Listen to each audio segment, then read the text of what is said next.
nossas aulas aqui no curso de Teologia. Obrigado pela vida dos irmãos aqui presentes, que possamos aí, com o passar das semanas, cada vez um envolvimento maior do povo, quando as chuvas também estiverem um pouco mais calmas, as situações de risco também reduzidas.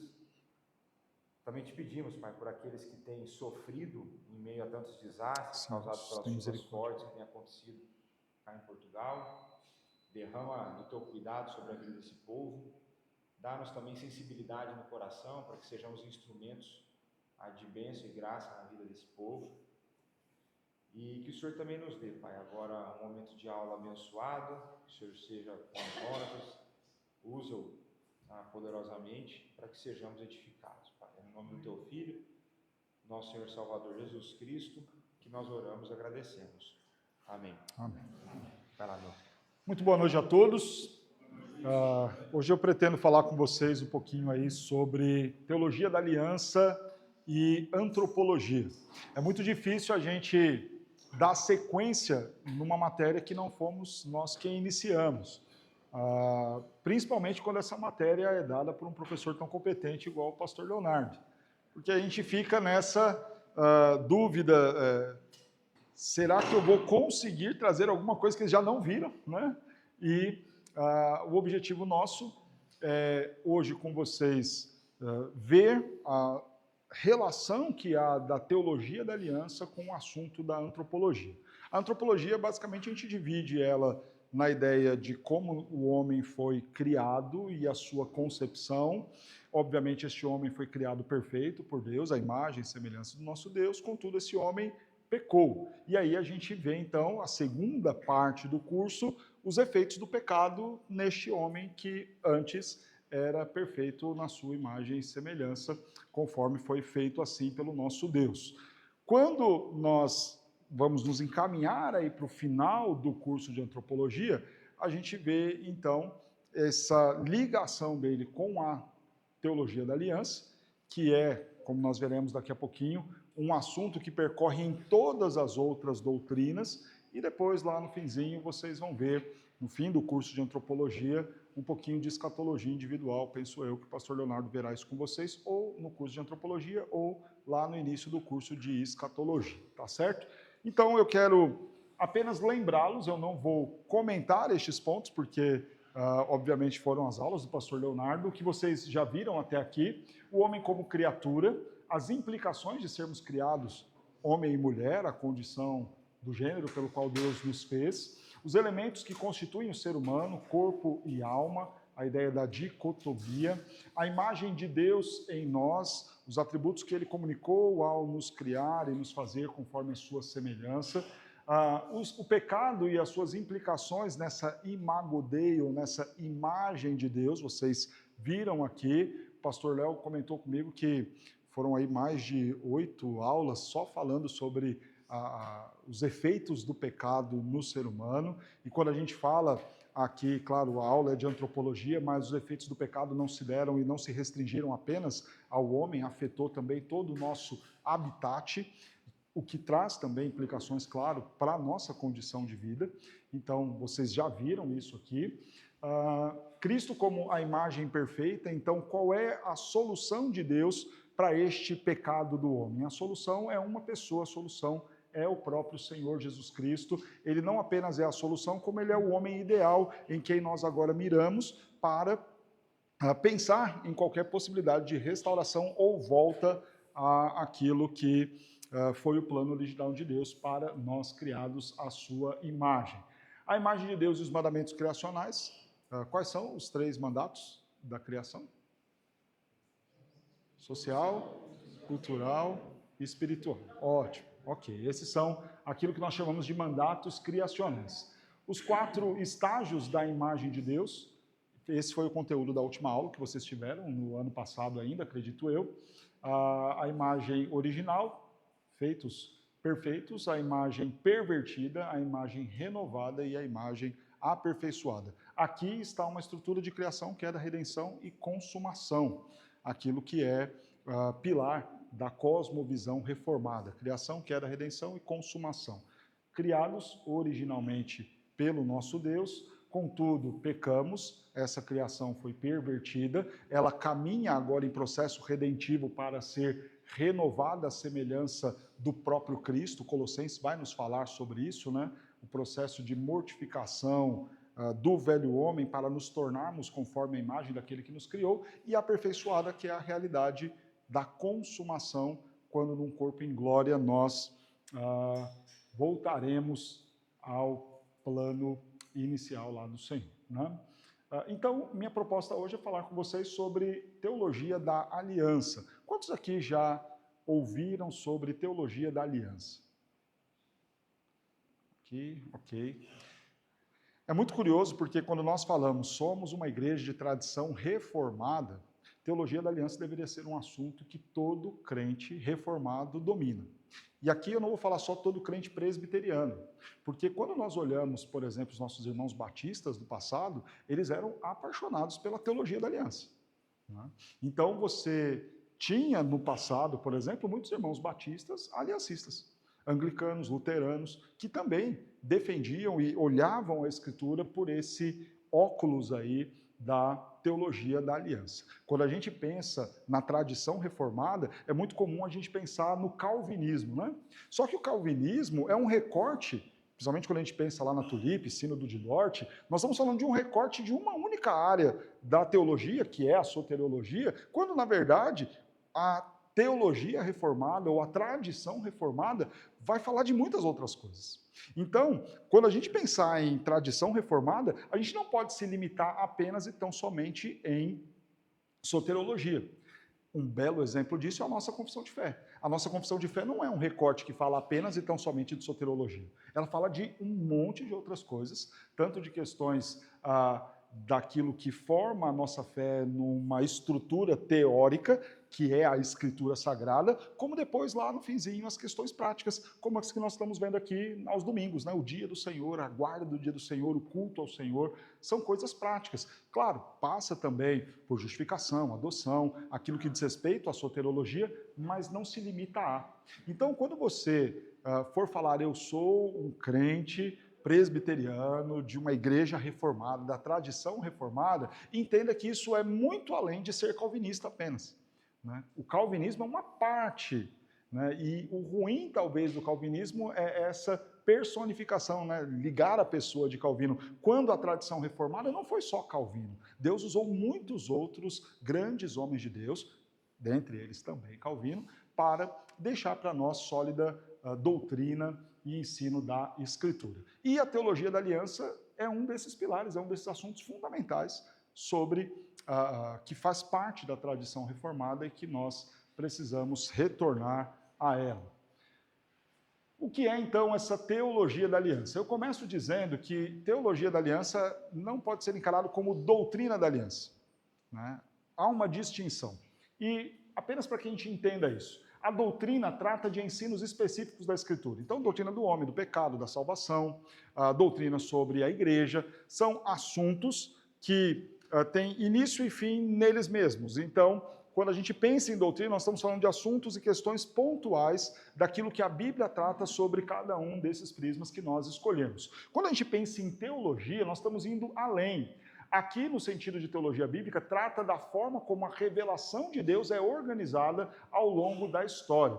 Teologia da aliança, então, não é uma doutrina isolada, mas uma estrutura interpretativa que organiza toda a Escritura a partir do conceito da aliança. Ou seja, se você pensar em soteriologia, isso vai ter vínculo e ligação com teologia da aliança. Se você pensar em eclesiologia, isso vai ter ligação com teologia da aliança. Se você pensar em antropologia, também vai ter ligação com a teologia da aliança. Porque a aliança, essa forma como Deus escolheu se relacionar com o homem, vai permear absolutamente tudo aquilo que Deus revelou ou preceituou para nós. Então, sempre pense nisso.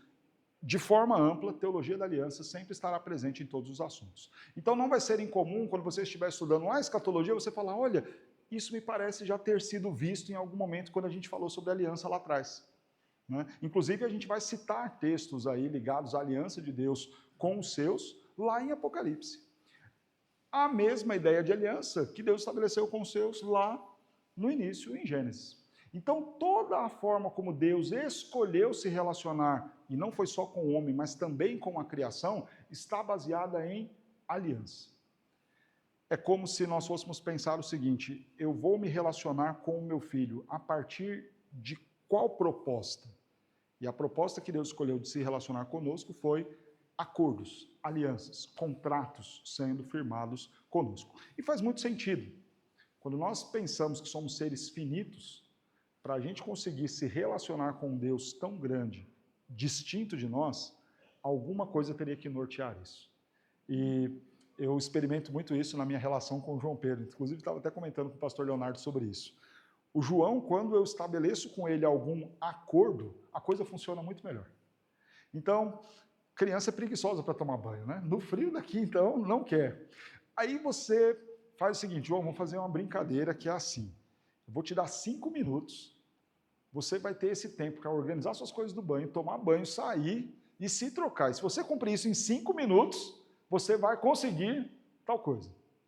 Talvez muitos vão até criticar isso, falando, não, mas essa relação sempre de troca nunca traz uma pedagogia que amadurece o indivíduo. Porém, foi dessa forma pedagógica que Deus escolheu tratar conosco. Talvez porque, diante de Deus, sejamos pequenos João Pedros, lidando com um ser tão maior que nós, que é o Senhor nosso Deus. É quase como que, para adequar a linguagem, e essa ideia de acomodação é muito belo, porque nós estamos falando de um Deus grandioso que decide se acomodar à nossa estrutura limitada de pensar, agir e viver. Ele escolhe então se relacionar conosco assim. Eu vou estabelecer alianças com eles, onde esse Deus sempre será soberano nessa aliança firmada conosco, porque essa é a forma mais fácil deles entenderem e conseguirem se aproximar de mim. E ao longo de toda a Escritura nós veremos isso. É tão verdade essa dificuldade, às vezes, de nós olharmos teologia da aliança como um todo, que eu e o pastor Leonardo estávamos falando, né, na estrutura dessa sequência do curso, e ele já comentou que uma proposta que eu contribua com vocês, né, no curso aqui de teologia, e a gente estava falando, tá, mas a gente vai trabalhar a teologia de aliança agora em antropologia, não é melhor ver isso lá em soteriologia? E aí fica essa discussão em qual é o momento, porque em todos os momentos do curso de teologia de vocês, nós poderíamos falar tranquilamente sobre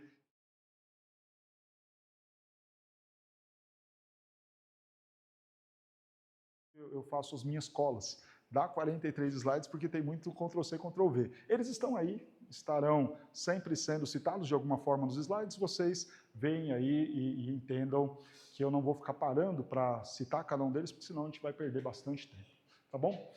As ligações entre promessa e cumprimento, tipo e antítipo, ou antitipo, bem como a continuidade de temas da Bíblia, só são possíveis em razão da fidelidade de Deus à sua aliança através da história redentora. Então, quando nós pensamos em todas as coisas que acontecem e se desdobram na Escritura, elas só são possíveis porque, primeiramente, Deus estabeleceu aliança com os seus. Quer ver um exemplo disso? Quando a gente pensa no nascimento do Senhor Jesus Cristo. O nascimento de Jesus é o cumprimento do quê? De uma promessa. Promessa que foi feita dentro de uma aliança de Deus com os seus. Isso é tão claro que nós vamos olhar o Novo Testamento e sempre fazendo essa menção ao cumprimento de algo que havia sido outrora prometido. E o desenrolar de toda a história se dá assim. Quando nós vemos, por exemplo, a preservação das crianças no Egito, isso se dá por conta do quê? Aliança de Deus com os seus. A preservação dos descendentes de Davi. Isso se dá por conta do quê? Da aliança de Deus com Davi e, consequentemente, a aliança de Deus com seu povo lá atrás. A chegada do menino Jesus. O cumprimento da promessa. O cumprimento de uma aliança que foi firmada de Deus com o homem. Então, quando nós pensamos em todos os acontecimentos da Escritura, todos eles estão amarrados a partir dessa aliança, desses compromissos que Deus fez e estabeleceu com o homem. As coisas não são aleatórias. Um outro exemplo disso, e eu estou citando aqui porque vem à mente, e é muito farto na Escritura tudo isso, lembram lá quando Deus estava prestes a destruir o povo? Qual foi o apelo de Moisés? Senhor, lembra-te da tua aliança. Então, Deus deixa o plano de consumir o povo ali no deserto a partir de um conceito de aliança. Quando o povo se afasta de Deus, lá já nos dias dos reis, e o povo se entrega à idolatria, e o povo vai ser levado ao cativeiro, Ezequiel vai dizer o quê? Então, na hora de trazê-los de volta do cativeiro, o Senhor se lembrou da sua aliança, e então traz de volta o seu povo. Perceba, por que o povo é enviado para o exílio? Porque quebrou a aliança. Por que o povo retorna do exílio? Porque Deus se lembra da aliança. Então, os acontecimentos, eles não são aleatórios. Não é simplesmente, então nasceu Abraão, Isaac e Jacó. Não, o nascimento de Isaac e Jacó é o cumprimento da aliança de Deus com Abraão. Então, a ideia, quando o povo está lá cativo no Egito, e Deus provê um libertador, a figura de Moisés, não é apenas um recorte da história, é o cumprimento de uma aliança onde Deus tem sido fiel para com o seu povo. Ok? Só mais uma outra lembrança que me vem aqui à mente. Lembram-se quando Deus chama a Josué? O que ele fala a Josué? Ele fala, Josué, assim como eu fui com Moisés, eu serei contigo, porque a aliança continua. O compromisso de Deus segue. Então, em outras palavras, nós estamos falando do quê? De uma única história da redenção dirigida por Deus. É a base, o fundamento da unidade do Antigo e do Novo Testamento. Tudo o que? Uma única história. E estudar teologia da aliança é belíssimo por isso. Nós não estamos falando de várias histórias, vários personagens soltos e aleatórios. Estamos falando de uma única história, a história de um Deus soberano que decidiu se relacionar com os homens e suas criaturas de forma amorosa, condescendente, amando e provendo a estes redenção, ok? Você procura algo para mantê-lo perto de Deus. Algo que lhe dê a certeza que Ele nunca deixa você sozinho. Então você está procurando pela aliança de Deus e sua promessa eterna. Que legal esse pensamento do Palmer Robertson, né? Ele escreveu um livro chamado Cristo dos Pactos. É talvez um dos livros que nós mais usamos para falar de teologia da aliança. E ele coloca isso daqui, esse anseio do coração do homem de estar perto de Deus, de se relacionar com Deus, de ter respostas de Deus, na verdade é um anseio pela aliança e o compromisso de Deus conosco e, consequentemente, o desafio dele para também nos pactuarmos com ele. Então, se você procura algo para se manter perto de Deus, para não se sentir sozinho, na verdade o que você está procurando é essa aliança. É esse relacionamento. É como eu consigo estar perto, então, do meu Deus. Conceito de aliança na Bíblia. A palavra do texto hebraico, berit, aliança, pacto. Essa palavra tem a ideia de cortar, o que implica em cortar, derramar o sangue, matar, passa pela morte. Então, quando você pensa em aliança, a palavra berit, que vem dessa ideia do bará, do cortar, você está falando, então, dessa ideia do derramar o sangue para firmar. Quer ver? Dá uma olhadinha num texto muito legal, lá de Gênesis.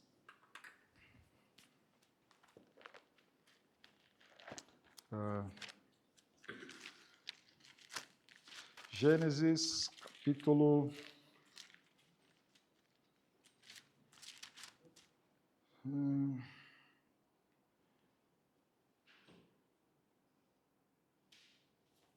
Capítulo 15,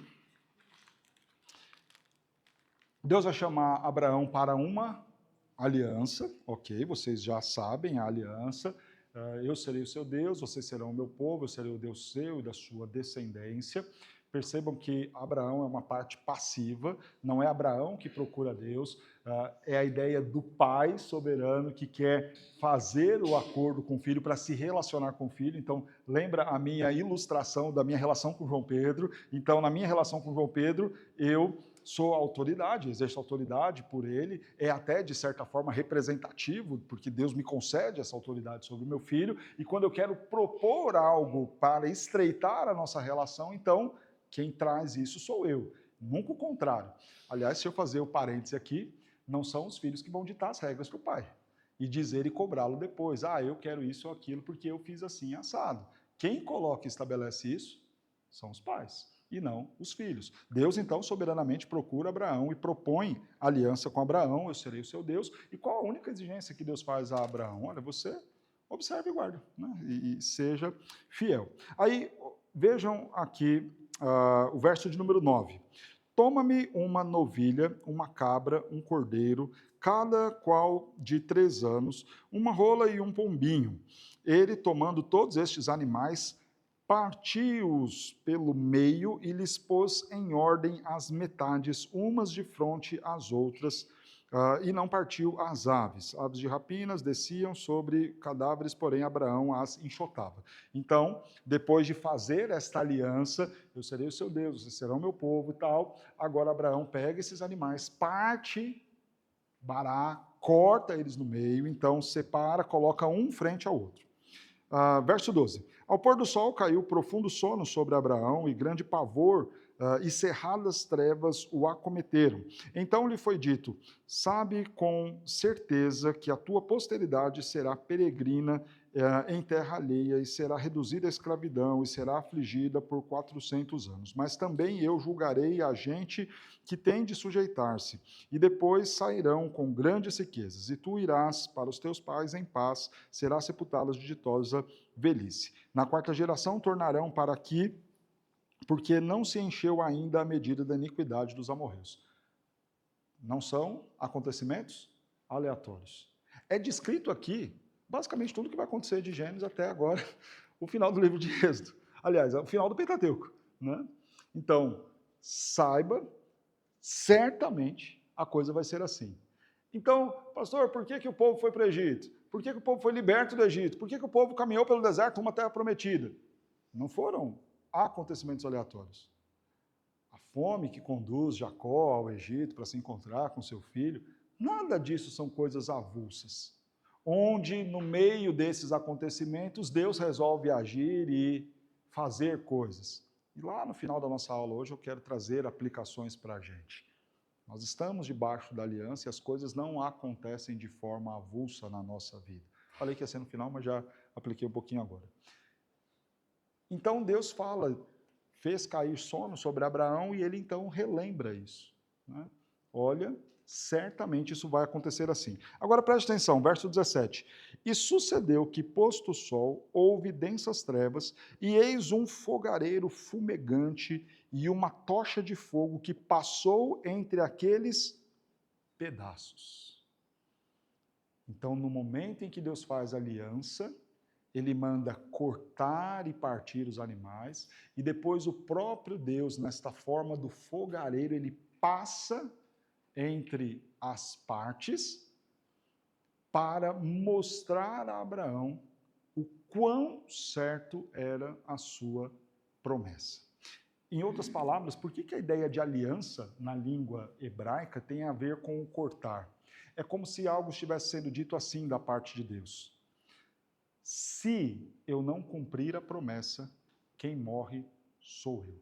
Quem se faz cortado e passa pelo meio daquilo que é e foi cortado, serei eu mesmo. Porque eu não vou negar nem retroagir na minha palavra, na minha promessa. Então, é por isso que se usa essa expressão aí do berit, do cortar. Na língua grega, diateque, aliança, testamento, aqui muito mais num termo jurídico. E é legal a gente ver essa mudança de formas da cultura de duas realidades. No Antigo Testamento, então, nos dias de Abraão, se eu firmei a minha palavra, se eu não cumprir, eu morro. Corta o sangue é derramado porque falhou na promessa. Quando você chega na realidade do Novo Testamento, você já tem um sistema jurídico todo ele feito, formulado. E agora você tem isso de forma testada, testamentada, posta ali no papel, mais semelhante aos nossos dias, né? Então, quando você fala assim, eu vou sacramentar um acordo, como é que a gente faz isso? Como é que a gente sacramenta um acordo? Aquilo que a gente apalavrou, como é que a gente vai sacramentar isso? Num contrato, num testamento, né? Então, são as formas diferentes de como isso é feito, mas com o mesmo peso e seriedade, né? Vai ser cumprido. No Antigo Testamento, esse termo berit aparece cerca de 290 vezes. No Novo Testamento, aliança 33 vezes. Além das ocorrências explícitas da palavra, o conceito de aliança estrutura toda a Bíblia. Mesmo quando o termo não é citado, os elementos pactuais podem ser vistos lá, como lá em Gênesis 1 e 2, e daqui a pouquinho a gente fala dessa ideia de elementos pactuais e da presença deles. Ou seja, a palavra explícita fez o Senhor aliança com o seu povo, essa é a nova aliança. Isso vai aparecer na Bíblia muitas vezes. Mas, para além desses momentos, toda a história da Bíblia está amarrada em aliança. E, para além disso, em muitos momentos, a aliança está sendo feita sem que o termo aliança apareça ali. Então, de fato, não dá para falar sobre doutrina da aliança, é a teologia da aliança, porque ela vai percorrer toda a Escritura. A gente vê na Bíblia, e a gente, infelizmente, por conta do tempo, não vamos conseguir parar para ver cada um desses textos, mas a gente vai ver a aliança de Deus com os homens, aliança feita com Noé, aliança feita com Abraão, aliança feita com Moisés, aliança feita com Davi, e de certa forma, talvez, embora vocês nem todos tenham erguido a mão quando eu perguntei sobre quem conhece a teologia da aliança, essas alianças talvez quase todos saibam comentar. Qual foi a aliança que Deus fez com Noé? Cai lá o dilúvio, depois quando eles saem de dentro da arca, qual foi a promessa que Deus fez para Noé? Que não tornaria, está vendo? Você sabe, né? Então eu posso não ter conhecido o termo teologia da aliança, mas eu lembro dessas alianças que foram feitas. E qual foi a aliança feita com Abraão? Olha lá, Abraão, você será pai de uma grande nação, abençoarei os que te abençoarem e tal. Aliança com Moisés. Então nós sabemos disso, né? Mas por vezes a gente não se atenta ao fato de que toda a Bíblia está correndo em torno dessas alianças e promessas. Mas há uma curiosidade, e aqui eu chamo a atenção. Jeremias 33, 20 a 21. Quem achar pode ler aí, por gentileza. Jeremias 33, 20 e 21.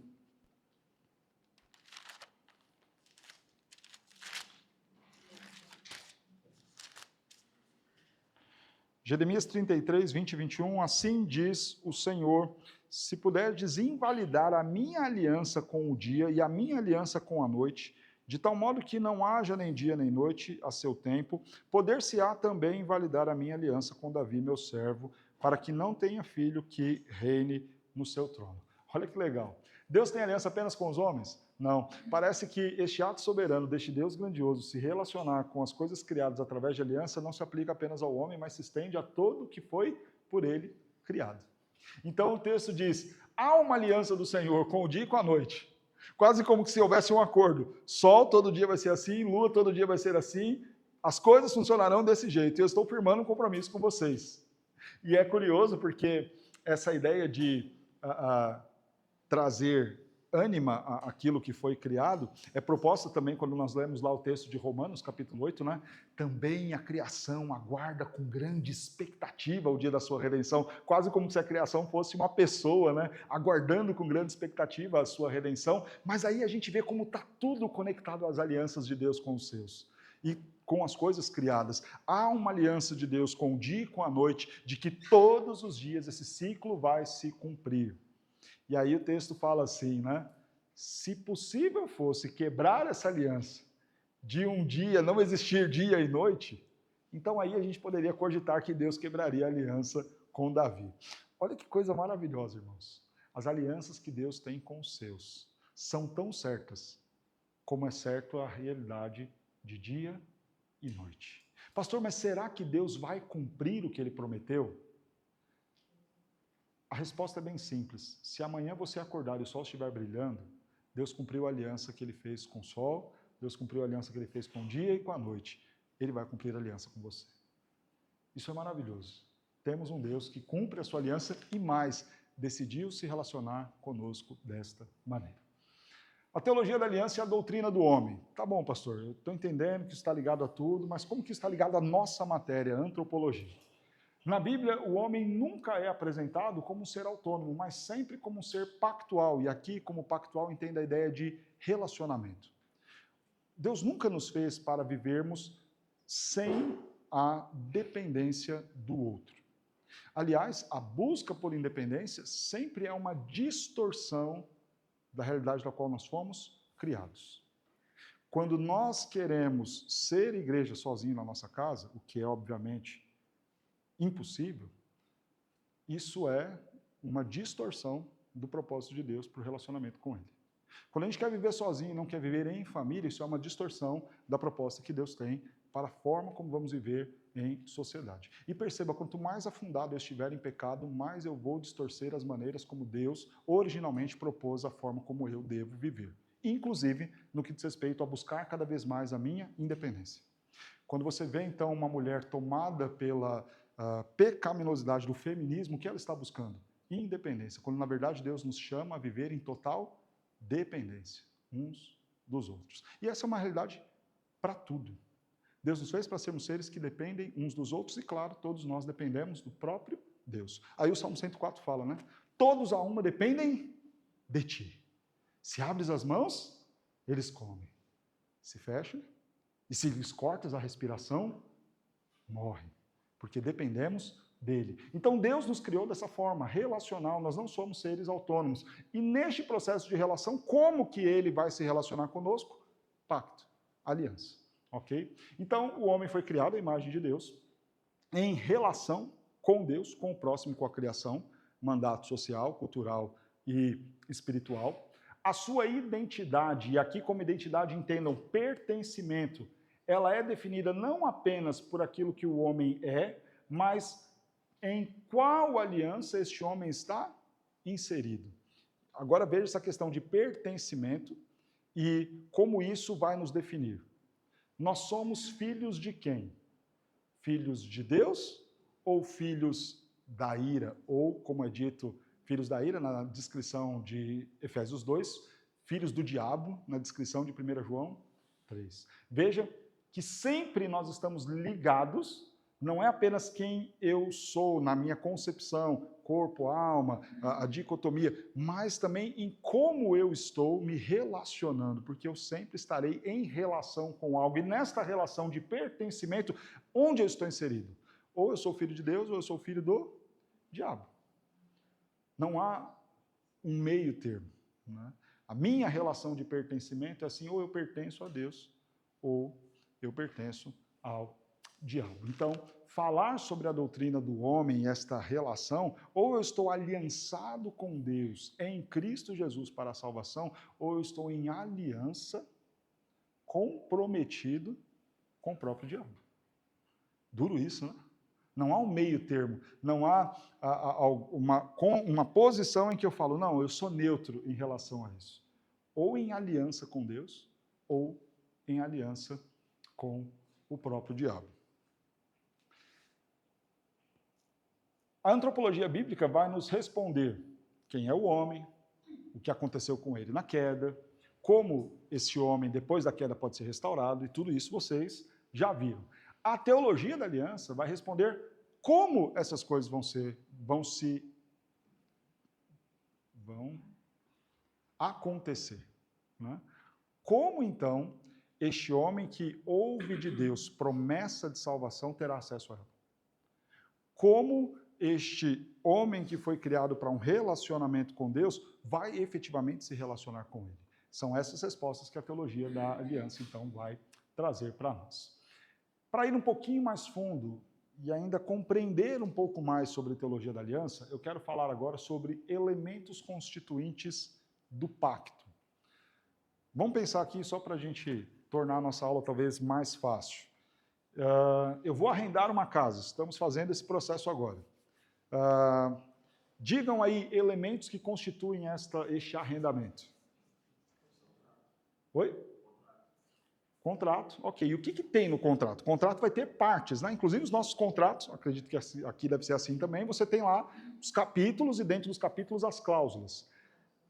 O que constitui o contrato está lá nesses capítulos. O que tem nesses capítulos, geralmente?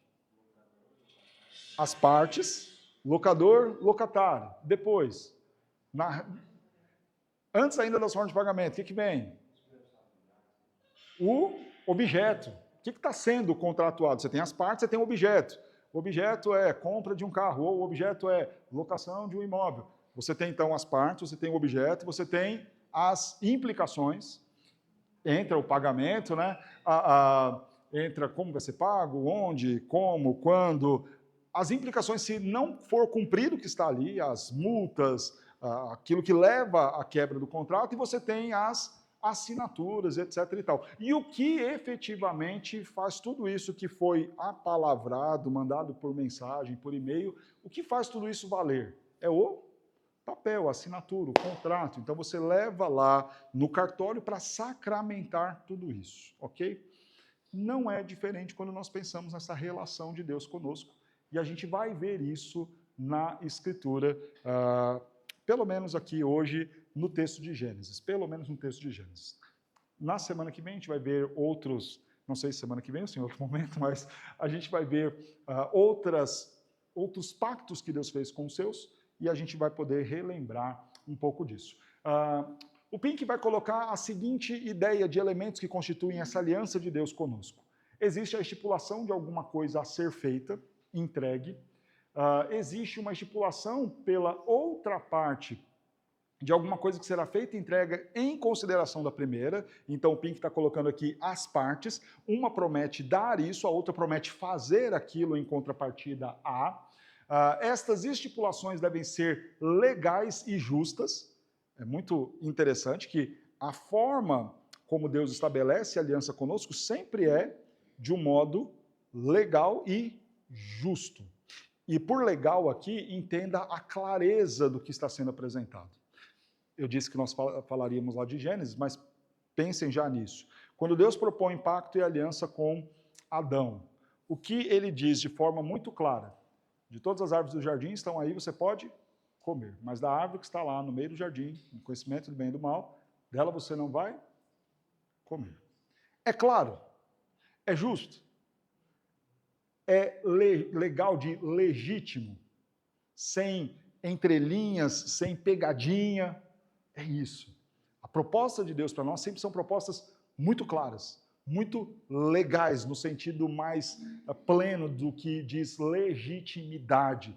É muito legítimo, é muito próprio, faz muito sentido, é muito simples. Elas nunca podem ser justamente propostas para o erro. Deus nunca vai propor algo para intencionalmente conduzir o homem ao erro. E aí você pensa no contrário, que são os nossos contratos que às vezes a gente assina, né? Já assina ali com letras miúdas que vão propor ou induzir em algum momento você errar. Então a operadora de telefonia vai lá e coloca assim, olha, fidelidade 5 anos. Se você quiser mudar de operadora, você não pode, né? Aí eles te dão um péssimo serviço e logo você foi induzido ao erro, porque aí você vai querer quebrar aquilo antes de 1 ano, 2 ou 3. Mas com Deus nunca é assim. Nunca a proposta é nos levar ao erro. Existe uma penalidade incluída nos termos do acordo, alguma consequência ruim como resultado para a parte que, porventura, violar o acordo. A penalidade é adicionada como segurança. Então, sempre você vai ter, no dia em que dela comer, certamente morrerás. Essa foi a forma como Pink estrutura aqui no seu livro as alianças divinas. Mas há uma outra que eu prefiro, mais simples, e é esta que eu vou trabalhar com vocês e olhar no texto de Gênesis, proposta pelo Dr. Heber Carlos de Campos Júnior. Deu aula para mim, deu aula para o pastor Leonardo também, e ele fala então sobre os elementos constituintes do pacto desta forma: partes contratantes, condição de obediência perfeita, promessas e castigos e sacramentos. Tá? Lembrando que essa questão aqui do sacramento, nem sempre ela vai aparecer presente na Escritura, embora em alguns momentos ela estará lá para nós vermos. E eu vou comentar cada uma delas então agora. Por partes contratantes, Deus sempre como Senhor soberano do pacto, da aliança. Quando você pensa, então, Deus vai firmar aliança com Adão, Deus vai firmar aliança com Abraão, com Moisés, com Noé, com Davi. Quem é a parte soberana no pacto? Deus. Deus. Então, de certa forma, a aliança nunca é entre iguais. Porque sempre nós estamos falando de uma grande diferença, um abismo de diferença entre Deus, que está propondo aliança, e nós. O lado bom é que sempre há vantagem para a gente.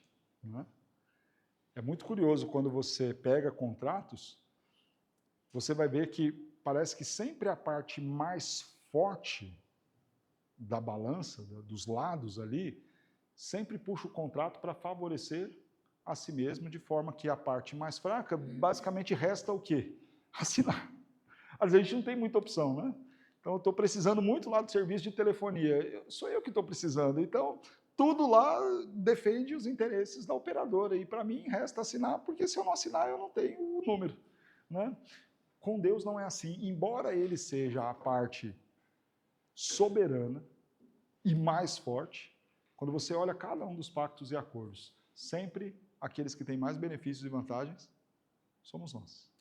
Graciosamente, Deus sempre coloca para nós o melhor de todos os cenários. A outra parte, o homem, ou como nós vimos, a própria criação. O homem, ele não apenas, em muitos momentos, é um indivíduo, como ele também é representante federal. Esse nome, representação federal, é um termo teológico, tá? E a gente vai entendê-lo muito bem quando a gente lê o texto, por exemplo, lá de Romanos, capítulo 5, verso 18 em diante. Por representante federal, entenda que, ao passo que Deus está fazendo aliança com Adão, quem está representado em Adão? Toda a humanidade. Ele é o nosso representante federal. Em outros termos teológicos, em outras teologias, ele é o cabeça federal. Ele nos representa. Aí talvez a gente diga, mas isso é injusto, porque eu não fiz aquilo que Adão fez, mas ele é o meu representante. E qual é a resposta de Paulo para alguém que levanta essa possibilidade? Isso é injusto. O que Paulo responde lá em Romanos? Ele fala, mas tem um outro representante, Cristo. A gente não foi para a cruz, mas ele, como nosso representante, foi, assumiu o nosso lugar. E você pode até reclamar de Adão, mas ninguém ousa reclamar dessa figura representativa de Cristo. Então, é muito engraçado, porque a gente olha e fala, não, mas poxa, é muito injusto da parte de Deus. Ele condena a humanidade, vem todas essas desgraças do pecado que nós vimos nas últimas aulas, por conta de um pecado de Adão. E eu não tenho nada a ver com isso. E por conta do pecado de Adão, o bebezinho que está lá na barriga da Luádia já está em pecado, já está nessa condição, afetado pela queda. É injusto. Mas a gente não considera a mesma injustiça quando a gente olha para Cristo, nosso representante. Agora, lembra aquilo que eu disse anteriormente. A teologia do pacto não vai dizer apenas o que nós somos, corpo e alma, vai dizer também, nesta relação, onde nós estamos. Eu estou debaixo da representação de Adão ou debaixo da representação de Cristo? Daí você tem, naquele filme das Crônicas de Nárnia, né? Você vai ter bem legal essa forma sutil de falar dessa representação dos homens, né? As crianças são chamadas de filhos de Adão, né? Enquanto eu não estou rendido a Deus por meio de Cristo, eu ainda sou filho de Adão, debaixo daquela condição pactual que Deus estabeleceu com Adão, que daqui a pouco nós veremos, é o pacto das obras, onde todo homem é condenado por conta do seu representante.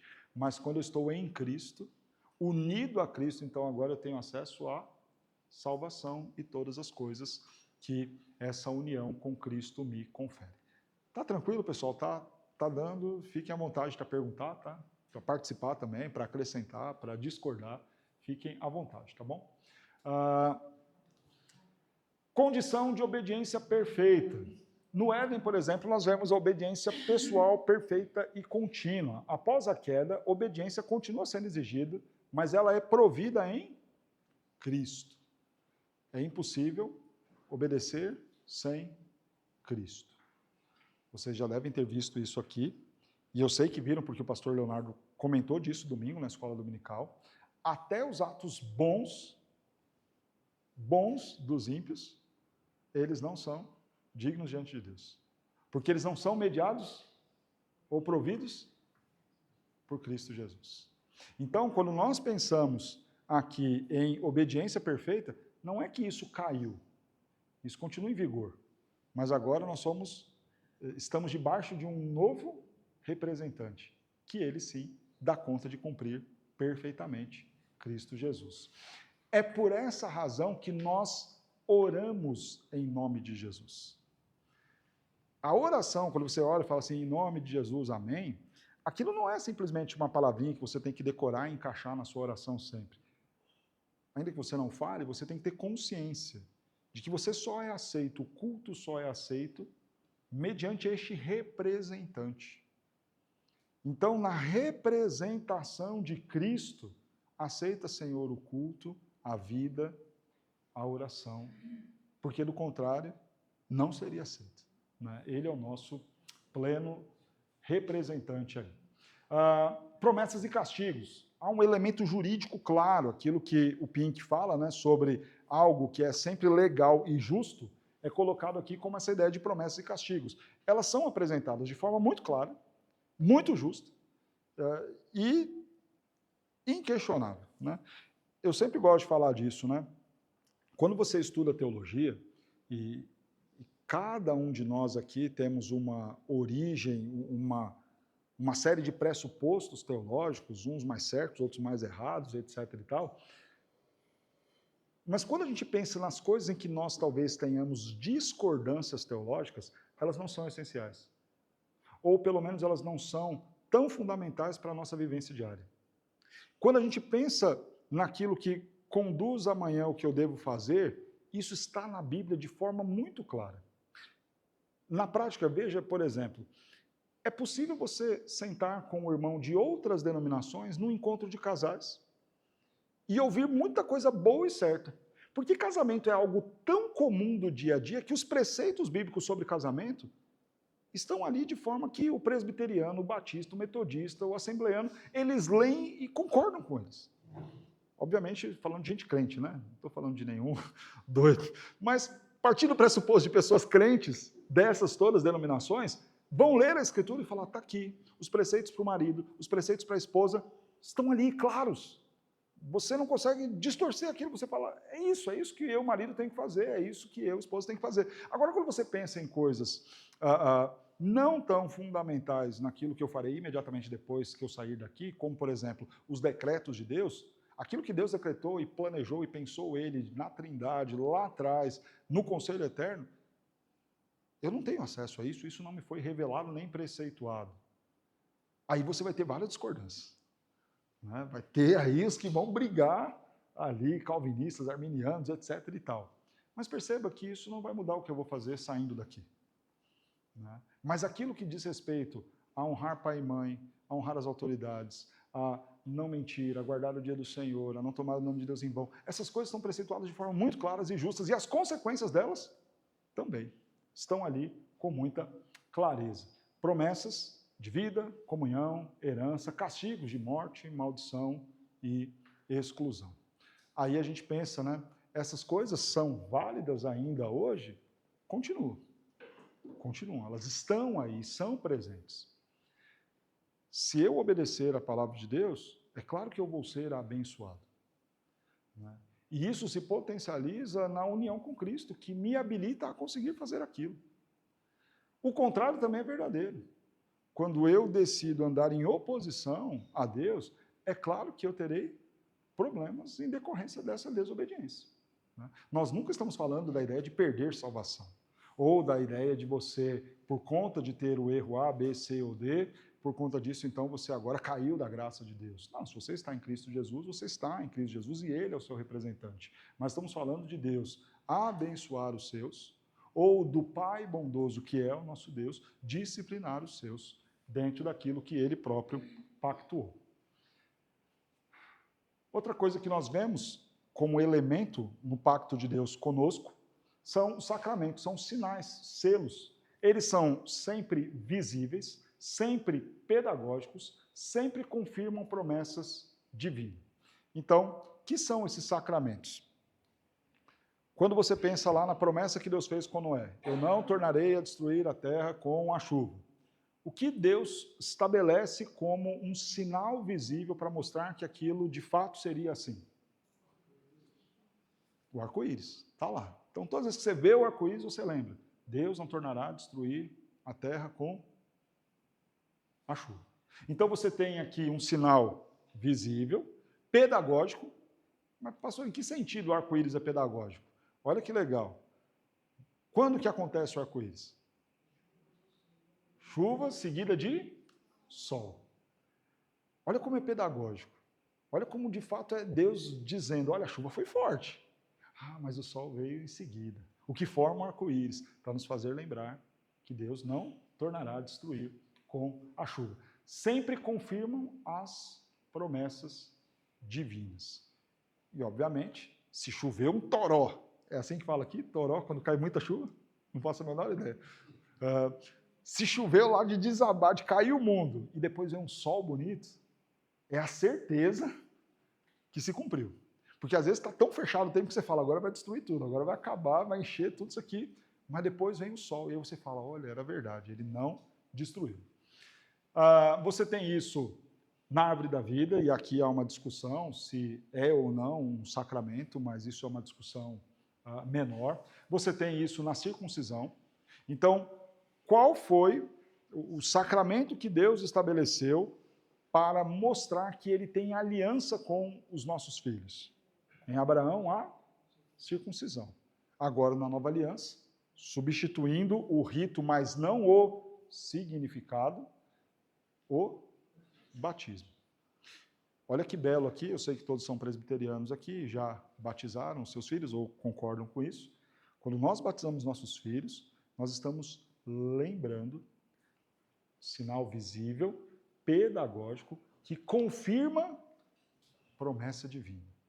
Eu batizo meu filho com uma confirmação de que Deus é o Deus meu, da minha esposa, mas também dos meus descendentes. E que a forma como este Deus vai olhar para os meus filhos, ela é distinta e diferente de todo o resto.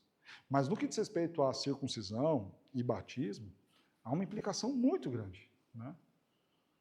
Porque não é uma opção para o pai e mãe. Deus fala assim, eu vou abençoar os filhos de vocês.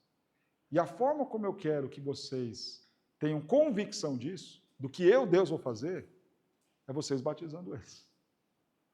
Então, quando a gente nega batizar os nossos filhos, nós estamos negando uma ordem de Deus para traz evidência a uma promessa que ele fez. A uma promessa que ele fez. É como se eu estivesse falando o seguinte, eu creio que Deus vai abençoar meu filho, porque nenhum pai, nem mesmo batista, vai dizer que Deus não vai abençoar o filho. Ó, estou tendo meu filho aqui, eu oro para que Deus abençoe ele, eu creio que Deus vai abençoar meu filho, ok. Mas quando eu me nego a batizar, eu estou dizendo o seguinte, tá, a forma como Deus escolheu para me dar provas de que ele vai abençoar meu filho, essa eu estou abrindo mão e esta eu não quero ter sobre os meus. Então, Deus estabelece a forma como ele quer tornar visível a promessa dele, a aliança dele com os seus.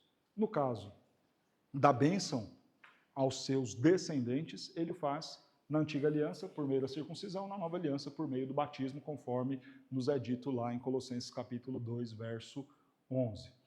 Batismo e ceia, né? A Santa Ceia, né? Quando a gente come o pão e bebe do cálice, né? O próprio Cristo fala, este é o sangue da nova aliança. Né? É o sinal visível de tudo aquilo que por meio da cruz Cristo conquista para nós, aqueles que estamos unidos a Ele. É visível, é pedagógico, e pão e vinho é muito pedagógico, né? Você olhar para o pão que foi moído, esmagado. Aliás, Léo, você tem que responder o João Pedro. Ele estava indignado porque serviu bolacha na ceia. Ele até agora não entendeu. Não. Na cabeça dele, ele falou assim, pai, foi errado lá na igreja, porque o pastor serviu bolacha para a gente, serviu bolacha para vocês e não foi pão. Eu falei, filha, é pão, é um tipo de pão diferente, é o pão asmo e tal. Mas ele ficou indignado, ele falou, aquilo lá não é pão não, é bolacha. E ele viu furadinho aí que ele ficou achando que era bolacha mesmo, né? E pior que justo aquele dia a Vanessa tinha trazido bolacha furadinha, e acho que aqui também no café serviram a bolacha furadinha, né? Aí ele falou, não, é igual, é a mesma bolacha, né? Diga, meu irmão. Claro, à vontade. Posso colocar aqui agora?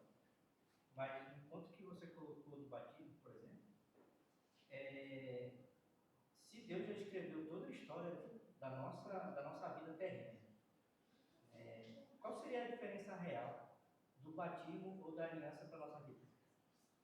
Na forma como você explicou sobre o meu filho, eu estou limitando aquelas bênçãos ali para o meu filho. Veja, primeiro, eu não disse a ideia de limitar a bênção. Se eu batizar ou não meu filho, nada muda o compromisso de Deus com ele, né?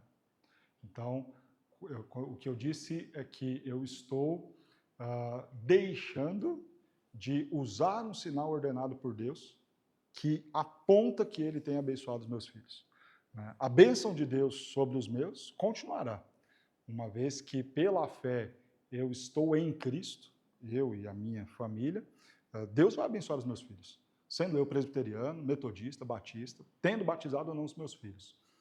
O que é mais belo ainda, né? Deus não depende da nossa parte para cumprir a dele. Ele cumpre, ele ama e trata os seus, né? Ele é o Deus que não se esquece da aliança com os seus.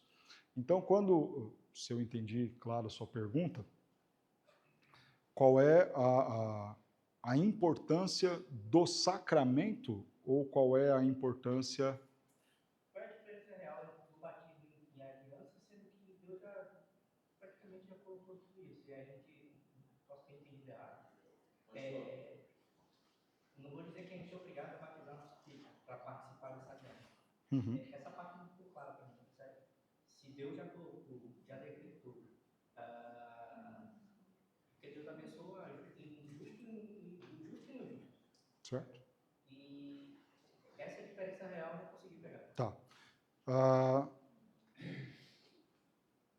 Se eu estiver entendendo o que você está propondo, né? Quando nós falamos sobre os sacramentos, nós falamos que eles são um sinal visível de uma graça invisível. Quando a gente pensa nas implicações dos decretos de Deus para nós hoje e a posterior, nós estamos falando tudo de algo invisível que o próprio Deus, que antes da fundação do mundo decretou, aplica em nós em um determinado momento da história. Então, no que diz respeito à salvação, antes da criação do mundo, Deus decreta, em um momento pontual isso é aplicado a nós, embora antes consumado por Deus em Cristo na cruz. Vou batizar ou não batizar, seja criança ou até o próprio adulto que creu. Isso vai ter uma diferença real naquilo que Deus decretou do sinal invisível? Não. O sinal invisível permanece. Aquele que foi salvo pelo Senhor, ele pode morrer até sem ser batizado, né? Você vai ter inúmeras pessoas que foram salvas e não tiveram tempo de ir às águas para o batismo. Isso muda o decreto e o sinal invisível? Não muda. A graça invisível já foi aplicada. E nos méritos de Cristo já foi cumprido e a salvação já é garantida. Quando eu considero a implicação real de cumprir os sacramentos, é a obediência que serve muito mais para a minha edificação do que necessariamente para qualquer efeito decretivo, para decretar a minha salvação ou condenação. Tanto que os sacramentos, hoje, batismo e ceia, nós chamamos de quê? Meio de graça, que é o que está posto aqui em destaque. Os sacramentos não criam aliança, eles apenas selam a aliança. Com isso quando eu batizo o meu filho, eu não estou criando ali a aliança de Deus com o meu filho. Ou quando eu, adulto, ouvi o Evangelho e crio em Cristo Jesus e vou ali para ser batizado, eu não estou criando naquele batismo a salvação em si. Então, os sacramentos, eles não criam a aliança. Essa aliança já foi feita e firmada por Deus. É o sinal invisível, é a graça invisível. Os sacramentos, o batismo, a ceia, todos esses que foram postos, eles são sinais visíveis. São meios de graça, fortalecimento. Então, qual é a implicação? Vai para o céu ou vai para o inferno? Vai ser abençoado ou não vai ser abençoado? Não, essa não é a implicação. E nesse sentido, ok, você está certo. Não há uma implicação real. Precisei ser batizado para ser salvo. Não, mas há uma implicação real e séria de eu me valer daquele meio de graça ordenado pelo próprio Deus para fortalecimento e reforço das promessas de Deus sobre a minha vida. Então, aquilo que é fato e certeza de que em Cristo eu tenho a salvação, de que em Cristo eu tenho perdão, de que em Cristo eu tenho as condições de vencer o pecado, Isso é fato e é certeza, não é o sacramento que torna essa aliança possível, é aquilo que Cristo fez na cruz. Mas quando eu participo do pão e do vinho, eu sou lembrado disso. E isso tem implicação em trazer à minha memória que eu tenho aliança com o Senhor, que Ele tem aliança e compromisso comigo. Pensando na questão do batismo, que o Senhor Deus tem aliança e compromisso com os meus filhos e que eu também me comprometi com Deus de criá-los ali, de acordo com o que a palavra me orienta. Então, eu não sei se respondeu. Okay. Maravilha. Pastor, essa questão me permite sobre... À vontade. Traz a lembrança das obras, né?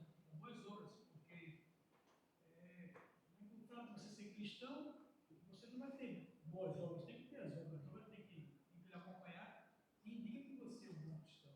As obras testificam, né? Isso que ele está colocando aí, o tem que ter esse entendimento. Você tem um sacramento que você está colocando aí, claro que isso não salva, mas é importante que você exerça essa situação, porque esse é o exercício da nossa fé em Cristo Jesus. Entendeu? Se foi colocado por Deus, certamente tem um sentido, né?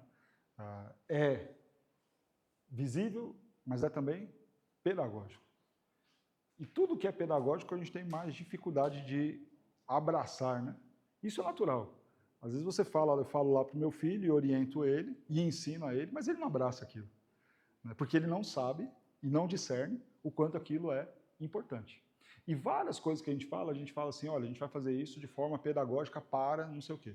Então, irmãos, vamos ficar de pé em reverência à palavra de Deus para ler o texto bíblico. Isso é pedagógico. Se eu ler sentado, eu estou pecando? Não. Mas pedagogicamente, para exercitar em nós a reverência, a gente fica de pé, lê a escritura, etc. e tal. E no dia que o pastor não mandou ficar de pé, está tudo bem, não tem problema. Mas a ideia é que se o Senhor nos mandou assim fazer, e é meio de graça para fortalecimento dos crentes, é porque pedagogicamente aquilo de alguma forma é usado por Deus, com a atuação do Espírito em nós, para nos fortalecer na fé. Quando eu, então, testemunho uma criança sendo batizada, ou até mesmo batizo os meus filhos, participo da ceia do Senhor, eu estou obedecendo a Deus, e é óbvio que o Espírito está atuando no meu coração, justamente tornando real, eficaz, algo que Ele, o Senhor, quer tratar e edificar em mim. Ok? Vamos lá. Para encerrar a introdução, tá?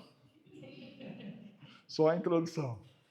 Se Deus sempre se relacionou com o homem por meio de alianças, precisamos agora entender quais são essas alianças fundamentais que estruturam toda a história da redenção. Então, vocês veem do conteúdo de antropologia, que falou e mostrou para vocês quem o homem é, e o homem é criado à imagem e semelhança de Deus, contudo, pecador, e esse pecado trouxe várias afetações a ele. E agora, como essas coisas na vida do homem vão se desenrolar, e a gente vai falar, então, de 3 alianças, ou 3 pactos. A palavra pacto e aliança sempre vão ser aí sinônimos, tá? Pacto da redenção, pacto das obras e pacto da graça. Tem intervalo? Não? Sim? Tá bom. Que horas são? O intervalo no final. Você tem... Quanto tempo só para eu... Mais 23. 23 minutos só? Você gastou 1 hora. Não é possível. Não, tá errado isso daí. Mas ok, a gente só vai ver Pacto da Redenção, tá? A gente não vai ver os demais. Tudo que eu vou falar sobre o Pacto da Redenção agora vem desse senhorzinho simpático, Dr. Heber Carlos de Campos. Está lá no livro As Duas Naturezas do Redentor. Eu vou falar sobre Pacto da... Simpático na foto, né? Exato, as aparências enganam bastante.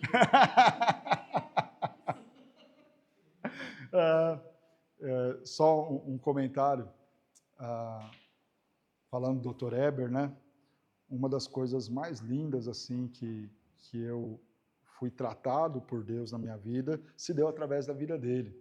Eu estava lá no mestrado e naquela semana eu havia perdido meu filho e o Dr. Heber estava nos ensinar sobre a realidade do novo céu e nova terra, né?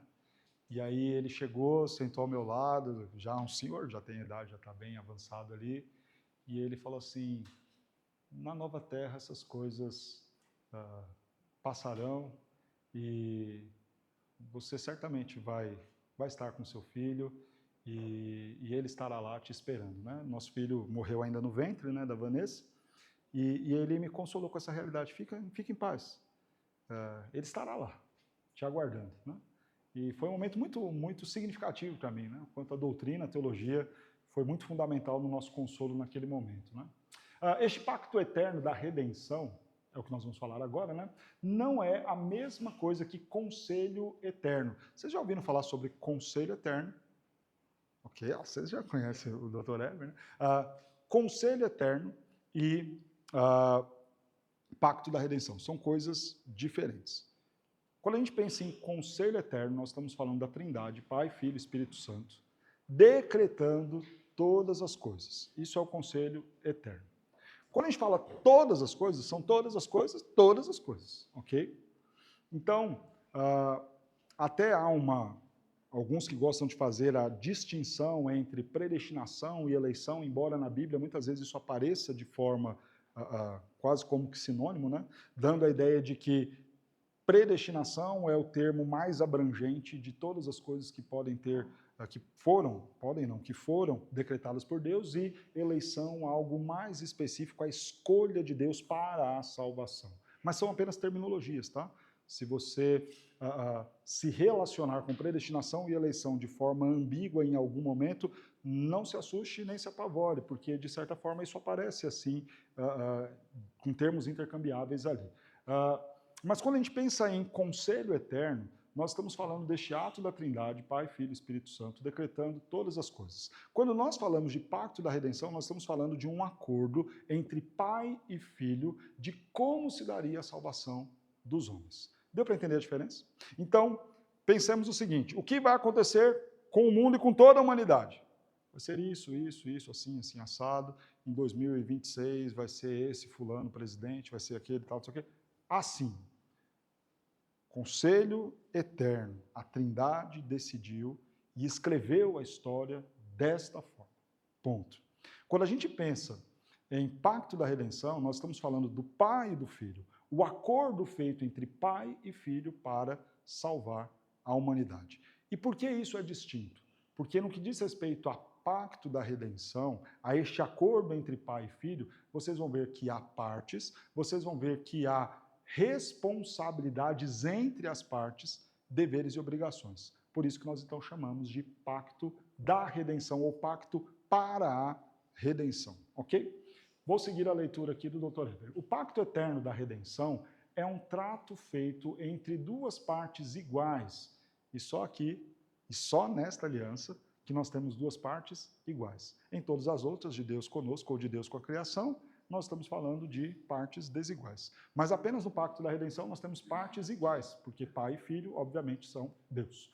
Nos acertos da redenção do pecador, enquanto o conselho eterno é trinitário e elaborou os planos para que todas as coisas viessem a acontecer no mundo que as três pessoas planejam criar. Então, o que eu acabei de explicar a vocês, conselho eterno, todas as coisas que vão acontecer neste mundo criado. Pacto da redenção, todo o acerto entre Pai e Filho no que diz respeito à redenção do pecador. No pacto da redenção, apenas as coisas relativas à salvação dos pecadores foram estabelecidas em detalhes, destaco aqui em detalhes, entre Pai e Filho, especialmente as coisas que o Redentor deveria fazer, as coisas que Jesus deveria fazer. Deus fez promessas acerca de Cristo e da salvação antes dos tempos eternos. Quando nós lemos aí o texto de Tito, vou pedir que vocês abram esses textos aí para me ajudarem, Tito 1 e 2, 1 Pedro 1, 19 e 20, e depois o texto de Apocalipse 13, 8. Primeiro texto aí, Tito 1, verso 2. Tito 1, verso 2. Escrevo na esperança da vida eterna que o Deus que não pode mentir prometeu antes dos tempos eternos e no momento oportuno manifestou a sua palavra mediante a pregação que lhe foi confiada por ordem de Deus, nosso Salvador, a Tito, verdadeiro filho, segundo a fé comum. Veja que interessante, Paulo está falando que foi manifestado a ele e por meio dele a pregação do Evangelho, mas que isso se deu antes da fundação do mundo. O que é o Evangelho se não anunciar que Cristo Jesus veio ao mundo para morrer no lugar de pecadores? E este anúncio do Evangelho, que Cristo Jesus veio para morrer na cruz no lugar de pecadores, isto se deu antes da fundação do mundo. É o que nós estamos falando aí do pacto da redenção. 1 de Pedro, capítulo 1, versos 19 e 20. de cordeiro sem defeito e sem mácula, o sangue de Cristo, conhecido com efeito antes da fundação do mundo, porém manifesto no fim dos tempos por amor de nós. Perfeito, né? O sangue de Cristo, do Cordeiro, conhecido antes da fundação do mundo. A ideia, então, até mesmo do Cordeiro, que viria para ilustrar ali o que Cristo faria, isso foi conhecido antes da fundação do mundo. O sangue derramado antes da fundação do mundo. Foi manifesto no fim dos tempos, no momento em que o Verbo se faz carne e agora na cruz efetivamente vai manifestar isso a nós. Mas já havia sido conhecido antes da fundação do mundo. Coisa extraordinária, né? Apocalipse 13, 8. E adorarão todos que habitam sobre a terra, aqueles cujos nomes não foram escritos no livro da vida do Cordeiro, que foi morto desde a fundação do mundo. Olha que legal, né? Do Cordeiro que foi morto desde a fundação do mundo. Então não foi em um determinado momento que, eita, Adão pecou, e agora? O que a gente vai fazer? Né? O pacto da redenção tem como grande aplicação isso, a salvação do homem. A minha e a sua salvação são uma realidade nos planos de Deus, nos decretos de Deus, antes da fundação do mundo. Então essa ideia de aí, como é que vai ser? Vamos colocar os dois lá, vamos ver o que eles vão fazer. Bota um fruto lá, solta a serpente. Se der bom, tá tudo certo. Se não der, acontecer alguma coisa, a gente senta aí e rascunha tudo de novo, né? Tem um teólogo, Vailate, o nome dele, né? Aí ele fala assim, olha, os decretos de Deus é mais ou menos assim, eu não nego que os decretos existem, mas os decretos é como se houvesse um barco e esse barco, antes de sair do seu cais, ele já fosse decretado onde ele deveria chegar. Deus, então, nas falas dele, decreta o ponto de partida e o ponto de chegada, mas tudo o que vai acontecer no meio ali está dentro do livre-arbítrio do homem. Não faz sentido nenhum, porque se esse homem decide então afundar o barco, como é que ele chega lá no destino final? Não faz sentido. A gente só tem certeza e segurança do fim por conta de algo que aconteceu no começo. A plena certeza da minha salvação descansa não na minha escolha ou decisão, mas no decreto eterno de Deus, num pacto feito entre dois iguais, pai e filho, que garantem que eu vou chegar lá, nos méritos de Cristo Jesus. Isso é maravilhoso. Que bom que é assim. Que bom que o plano não foi sendo desenvolvido à medida das falhas humanas, né? E nem que é atualizado como aquele recalculando rota,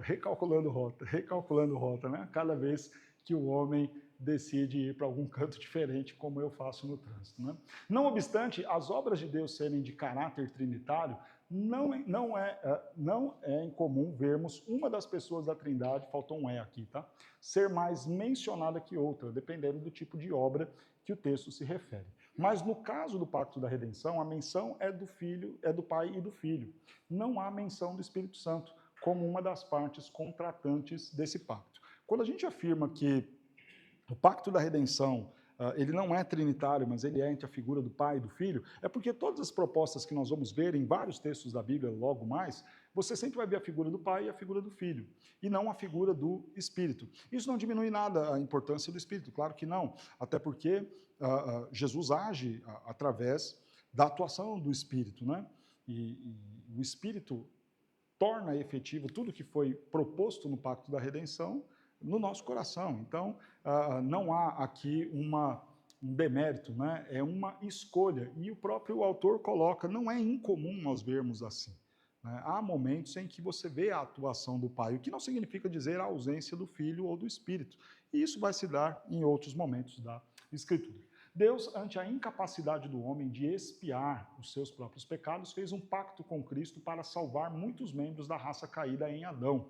O próprio Deus, na pessoa de seu Filho, compromete-se a realizar e tornar eficaz esse pacto. O Filho seria o mediador, a vítima expiatória, o resgate e o salvador dos beneficiários históricos do pacto.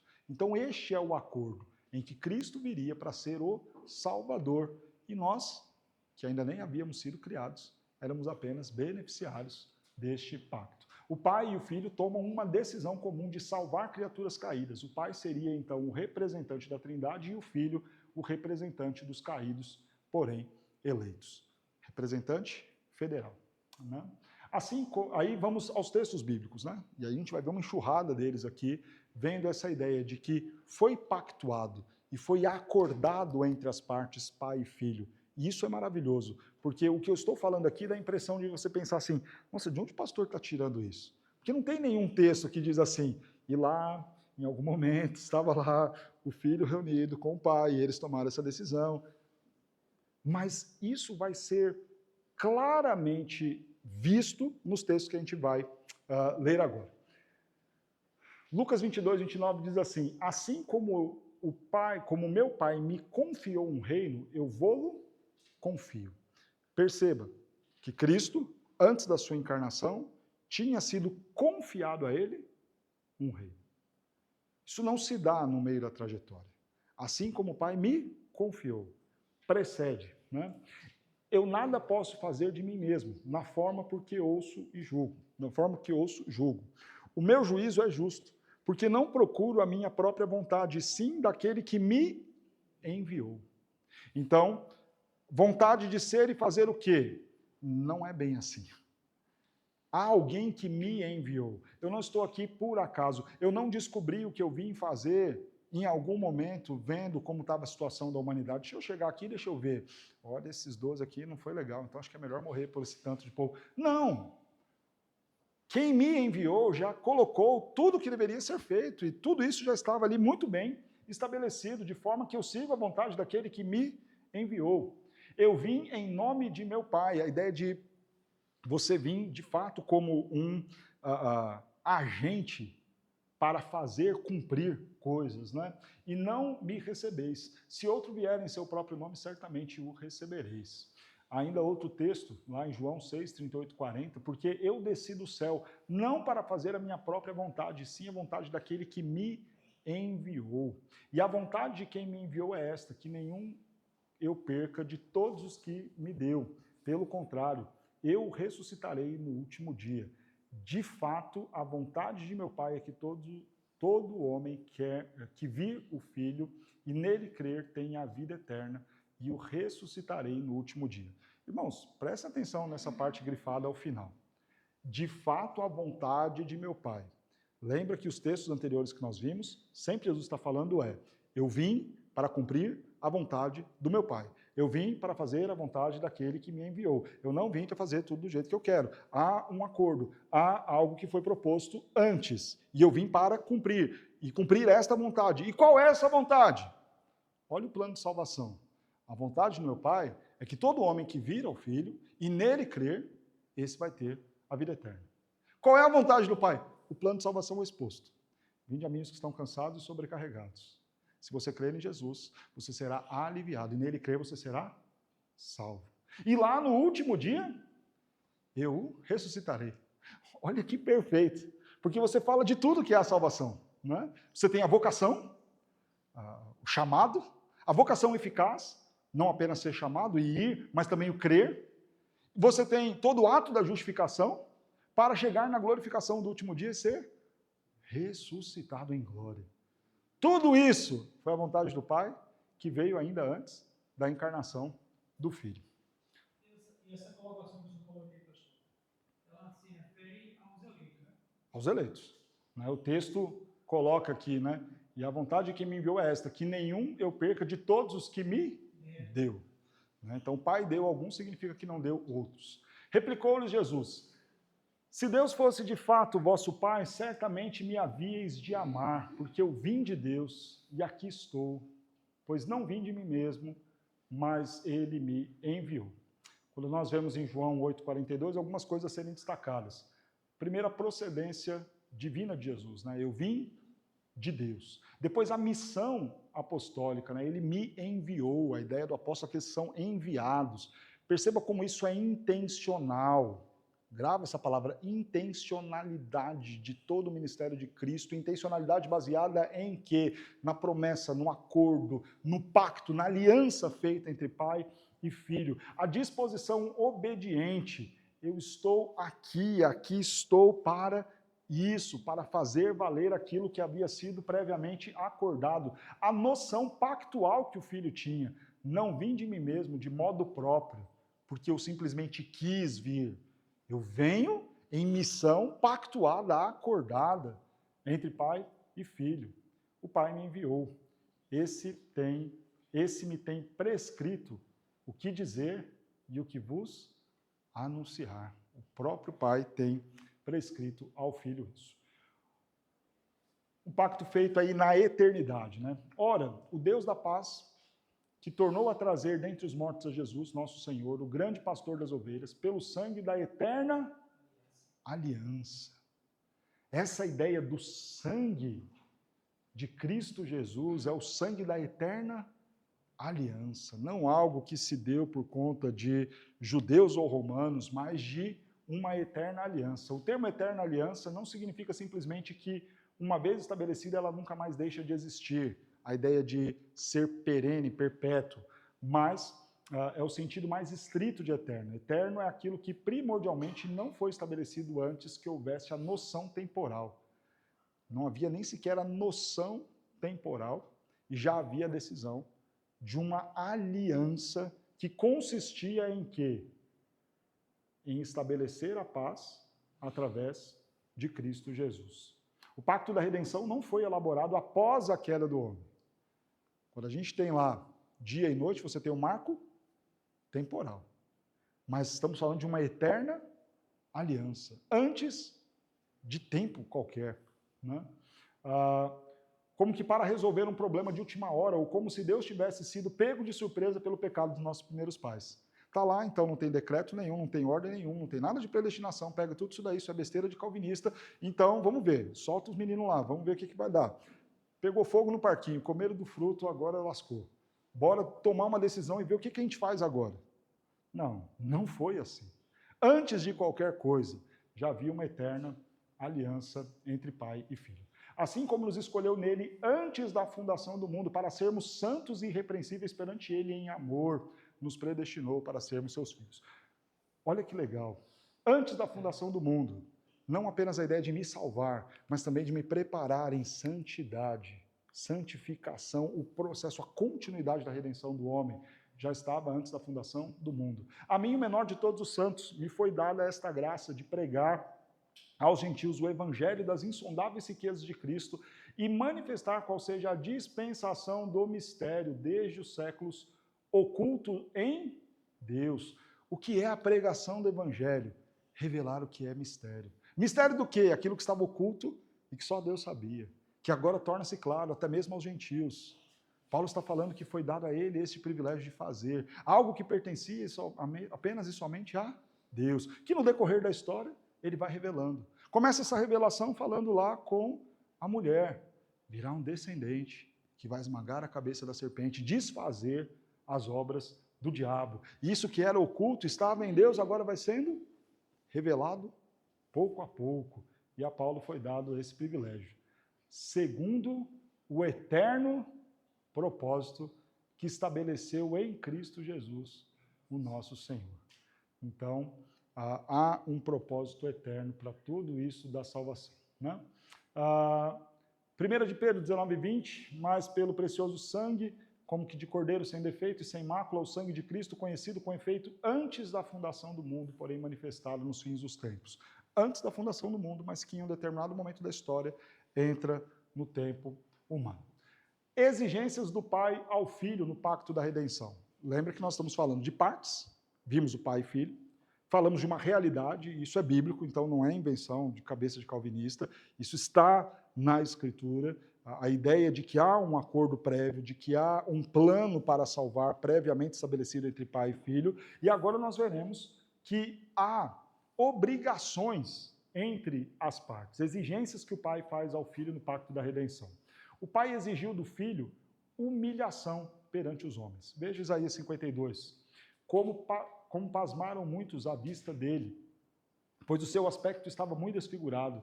mais do que de outro qualquer, e a sua aparência mais do que a dos outros filhos dos homens.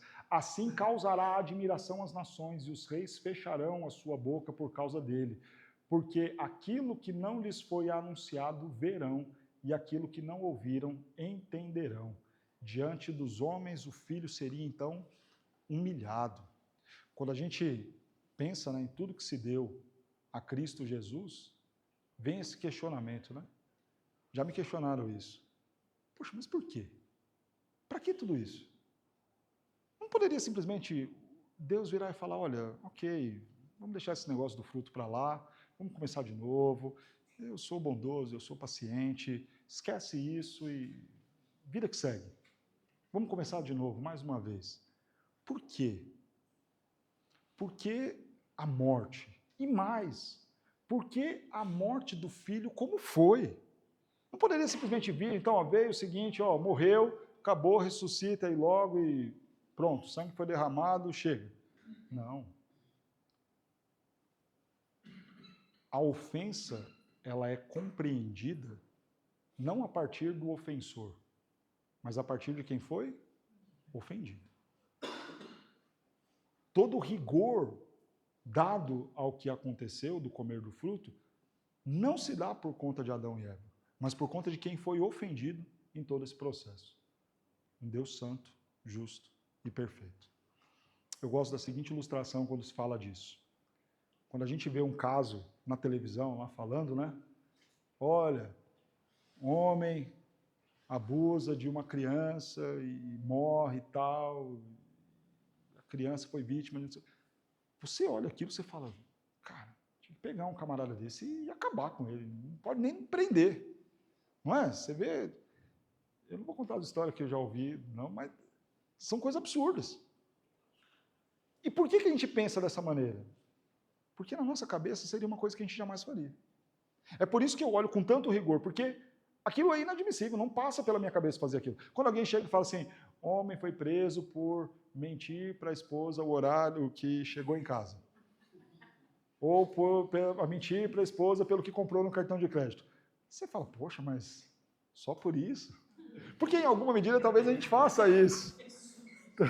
Que absurdo isso, não tem necessidade, não é para tanto. Ontem eu fui comprar uma corda de violão, né? Aí tinha de 5, tinha de 6, tinha de 12, mas eu comprei a de 18, né? Que era diferente, era um negócio melhor, um pouco mais, né? Mas a Vanessa, quando ela vê aquilo lá, aí você fala assim, não, poxa, mas foi só, né? Não, Marco, tinha muitas coisas que eram necessárias, eram muito necessárias, não tinha outro jeito, né? Agora pensem, qual seria o pecado que Deus cometeria? Nenhum.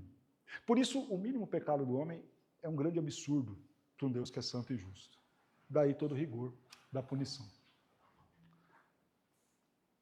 O pai exigiu humilhação do filho por causa dos homens. Certamente ele tomou sobre si as nossas enfermidades e as nossas dores levou sobre si. Nós o reputávamos por aflito, ferido de Deus e oprimido. Mas ele foi traspassado pelas nossas transgressões e moído pelas nossas iniquidades. O que nós fizemos foi muito ofensivo ao nosso Deus. O pai exigiu que o filho assumisse a natureza humana. Vindo, porém, à plenitude do tempo, Deus enviou o seu filho, nascido de mulher, nascido sob a lei, para resgatar os que estavam sob a lei. Ele precisava vir em forma humana. Não dava para você virar e falar assim, não, mas não precisava da encarnação. Né? Por que ele precisou se encarnar? Porque se ele não se encarnasse, ele não seria plenamente homem. Quem pecou? Foi o homem. Quem tinha que morrer? Um homem. Daí a necessidade da encarnação. Aí quando a gente pensa da encarnação, você está falando de um ato de humilhação. Porque Jesus sentiu fome, como eu e você, frio, sede, medo.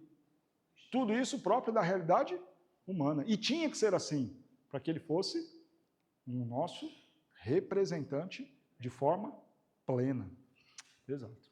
O pai exigiu do filho que pagasse a pena dos nossos pecados. Ele verá o fruto do penoso trabalho de sua alma e ficará satisfeito. O meu servo, o justo, com o seu conhecimento justificará a muitos, porque a iniquidade deles levará sobre si.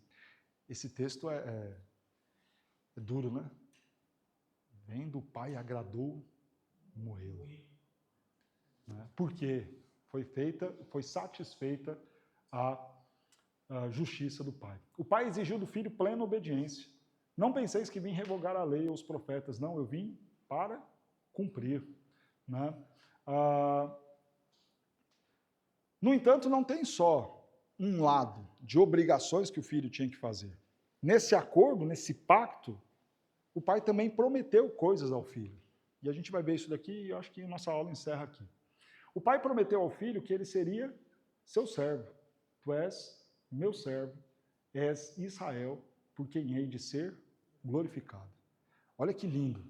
Antes ainda da encarnação do filho. É fato e é verdade que ele receberá sobre si o castigo que era para ser nosso, mas também é por meio dele, o filho, que o pai vai ser glorificado. Um acordo perfeito, né? O pai promete que o filho teria uma recompensa. O meu direito está perante o Senhor. Ele é a minha recompensa. O pai promete ao filho a salvação do povo de Israel. Ou seja, não é um sacrifício em vão. Haverá a salvação do meu povo, para que torne a trazer a Jacó e para reunir Israel a ele, porque eu sou glorificado perante o Senhor. Não será em vão. Ah, mas será que vai dar certo? Se eu fizer tudo isso, vai ter algum efeito? Vai.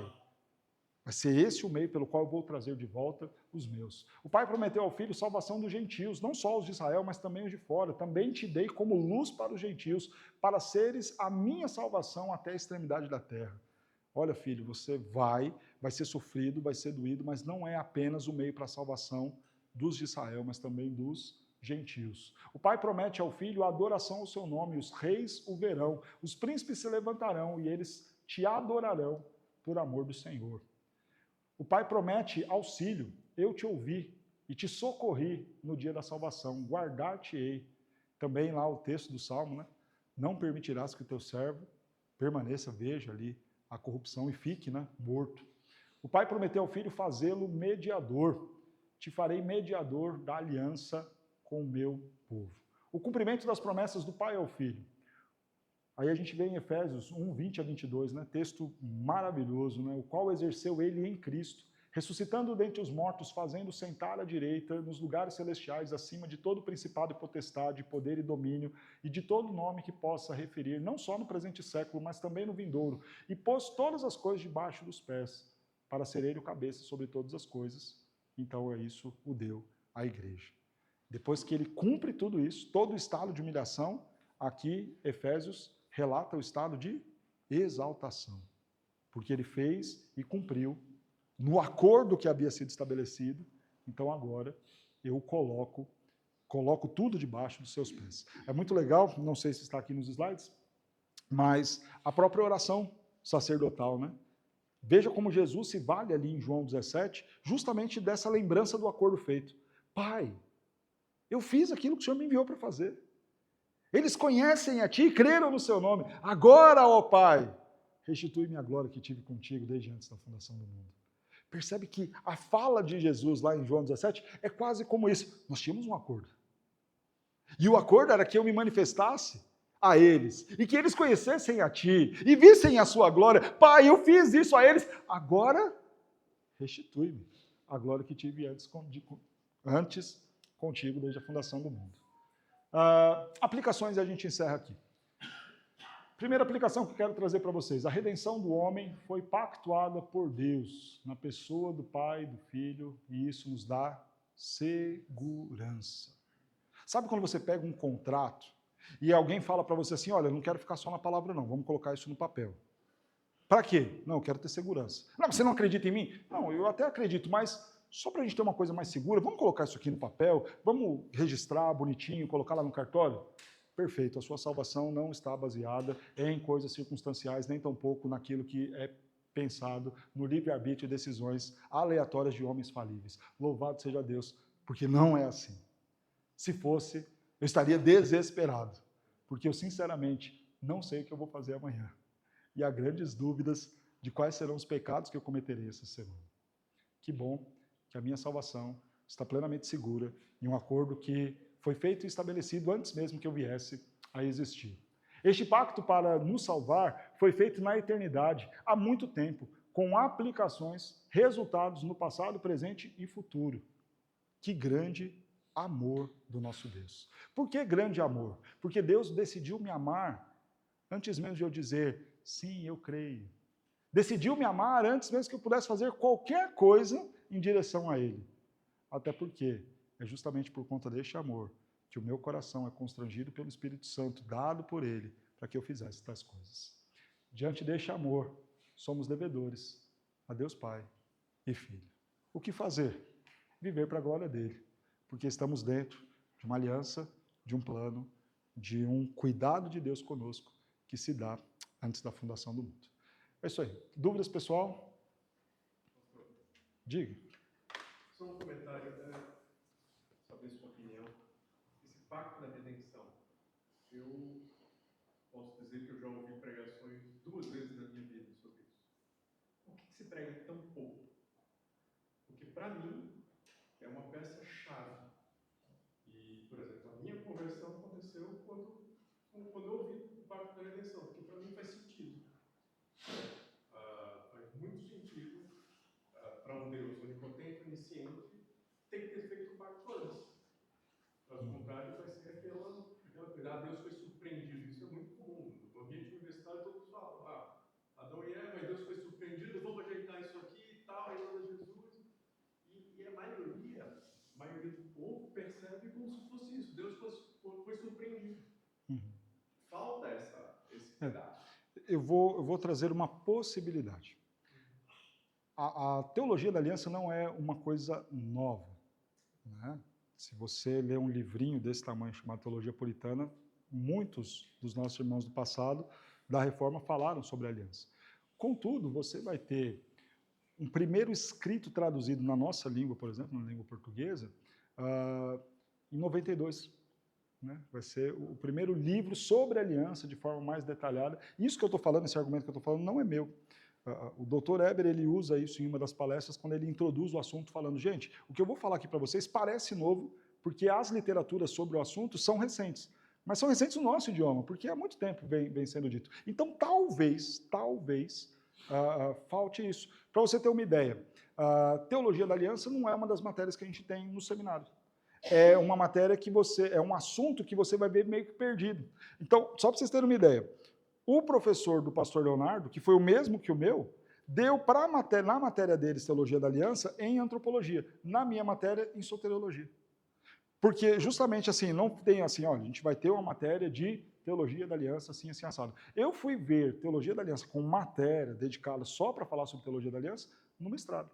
Então, eu penso que é um estudo recente, embora uma verdade, claro, pensada por crentes do passado. E que talvez por isso não seja tão explorada ainda nos púlpitos. Louvado seja Deus que vocês estão tendo a oportunidade de ouvi-la, e louvado seja Deus que você já ouviu não apenas uma vez, mas 2 e está ouvindo, no caso, então aqui é a 3ª. Há muitos crentes, talvez presbiterianos, que nunca ouviram falar sobre aliancismo, né? E é como aquilo que eu disse no começo, né? Às vezes a gente pensa, tradição reformada igual a calvinismo, mas não é só calvinismo, né? A teologia da aliança deveria ser tão enfatizada quanto a ideia dos 5 pontos do calvinismo, né?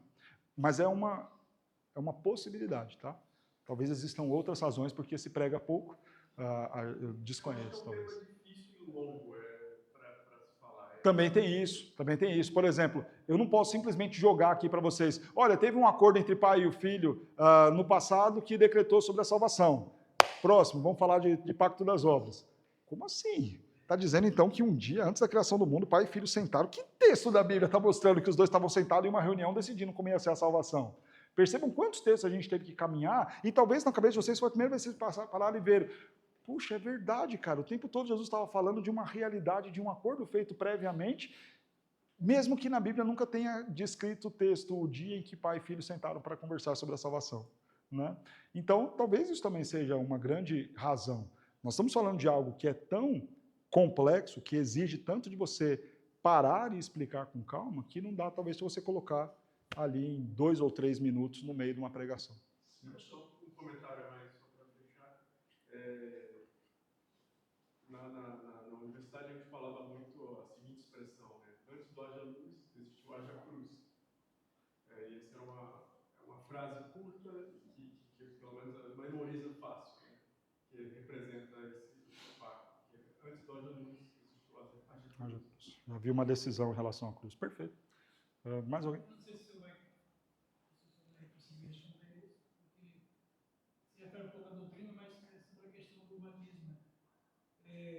porque há uma diferença tão grande do batismo na nossa igreja, né? Outras demais igrejas, por exemplo, o batista ela apresenta a criança, né, a Deus, o tempo que fez.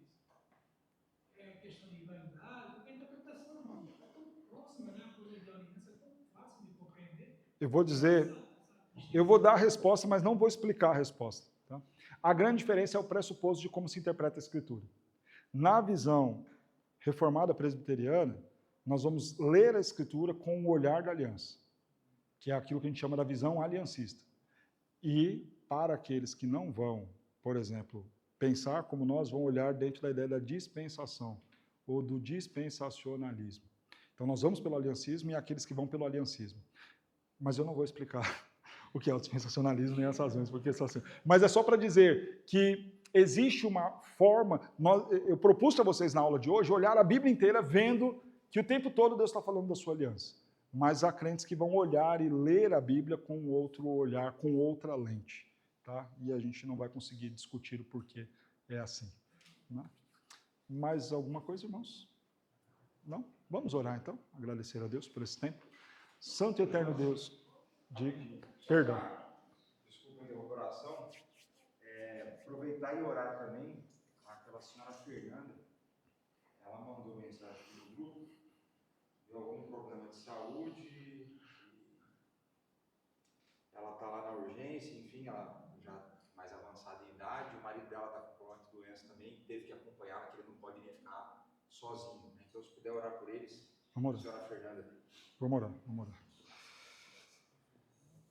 Santo Deus, nós louvamos e bendizemos a Ti, somos gratos ao Senhor, porque aquilo que é mais importante para nós, que é viver em Ti, para Ti, termos sido alcançados por Tua graça, não foi algo que se baseou em uma decisão de emergência, mas dentro de um plano, de um decreto. Obrigado a Deus, porque o Senhor, sendo um Deus tão grande, distinto, imenso, supremo, soberano, decidiu firmar aliança e se comprometer conosco, pecadores falíveis que somos, e fez promessas para nós e tem cumprido cada uma dessas promessas. Obrigado por isso, ó Deus. Nós não cabemos em tanto amor, graça e bondade do Senhor para conosco. Louvado seja o Teu nome, Senhor. E certos deste amor, deste carinho e deste cuidado, confiamos em Tuas mãos, a dona Fernanda. O Senhor a conhece e sabe a luta que ela está passando nesse momento. E pedimos que nesse momento o Senhor possa cuidar dela ali naquele hospital.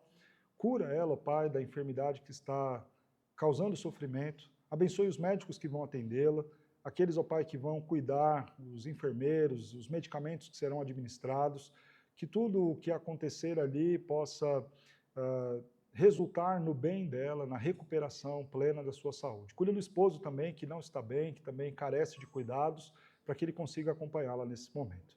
Ajuda-nos, ó Deus, a viver para a Tua glória, a viver como crentes que foram alcançados pela Tua graça, que vivem debaixo da promessa. Crentes, ó Deus, que nos momentos de dificuldade, luta, dor, sofrimento, vão se lembrar das promessas que o Senhor tem para eles, da aliança que o Senhor tem com eles.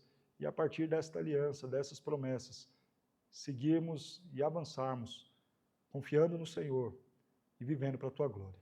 Que assim seja, para a honra e glória do Senhor, em nome de Jesus. Abençoe-nos, ó Pai, no retorno para o nosso lar.